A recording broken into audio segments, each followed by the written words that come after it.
عن أبي هريرة رضي الله تعالى عنه أنه قال അബൂ ഹുറൈറ റളിയല്ലാഹു അൻഹു നിവേദനം ചെയ്യുന്ന ഹദീസാണ്.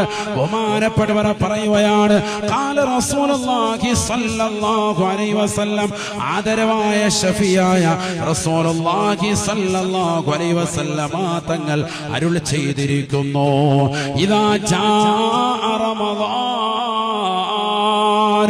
ഫുത്തിഹത് അബ്വാബുൽ ജന്ന. സുബ്ഹാനല്ലാഹ്. പരിശുദ്ധമായ റമളാൻ കടന്നു വന്നാൽ ആകാശലോകമിതാ അല്ലാഹു സുബ്ഹാനഹു വ തആല സജ്ജീകരിക്കുകയാണ്. ഫുത്തിഹത് അബ്വാബുൽ ജന്ന. പവിത്രമാക്കപ്പെട്ടതായ സ്വർഗ്ഗം അതിന്റെ കവാടങ്ങൾ തുറന്നിടുകയാണ്. വഖുല്ലിഖത് അബ്വാബുൻ നാർ. നരകത്തിന്റെ വാതിലുകളെ കൊട്ടിയടക്കപ്പെടുകയാണ്. തീർന്നില്ല.